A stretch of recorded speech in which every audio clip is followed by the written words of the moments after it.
Hey, what's up, guys? Johnny Con here, aka Not Such a Conqueror. Today, I wanted to talk about a couple of times that I have seen necronomicon magic in motion, and it's kind of weird because there's still a lot of people that don't want to give necronomicon magic its due. And as somebody who's practiced with Goetia, um, with Jinn magic, and even some form of, yantra magic. By far, some of the most intense stuff that I have experienced off the get go, just by reciting fucking chants or whatever, have been with Necronomicon magic or anything related to it. One of them, my friend does dream incubations, and he did one for Cthulhu, and so I was listening to the dream incubation, right, and I fell asleep to it. And as you're falling asleep, you're supposed to imagine going into the ocean and looking at his monolith with sigils on it, which I did, and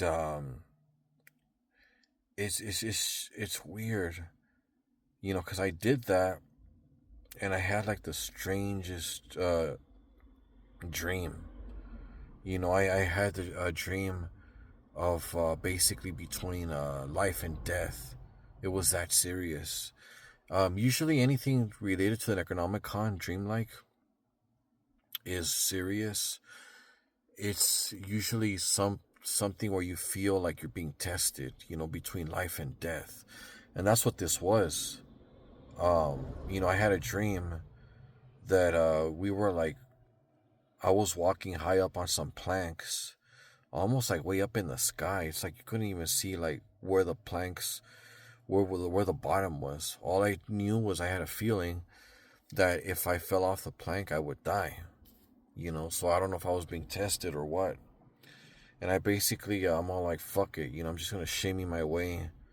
I'm not exact. Because I kind of felt the fear of death. I'm all like, I don't think I couldn't. I have like the mental agility to do it, or like my body is just too. I feel kind of more like a bulky kind of guy. Like I don't think I have the agility, the physical agility to do this. I'm like, fuck it. I'm gonna shimmy my way across. I'm gonna get down. I'm just gonna, using my hands. So that was interesting. And when I woke up, um, I saw an apparition. And seeing apparitions is not a new thing to me, but I'm saying that off the dream incubation alone, that this happened. I woke up and I saw the apparition kind of like staring at me, and I was all like, Cthulhu, is that you? And it disappeared all of a sudden. Just fucking looking at the sigils of the Necronomicon, like for example, like the 50 names of Marduk. Just looking at the sigils sometimes will have like a weird effect. You'll be having some weird dreams that night. There was this other instance. My friend said this is actually like one of the most friendliest, if not the most friendliest, name of Marduk of the 50 names. I drew a sigil and I put it underneath my pillow, and I had just dreams of like I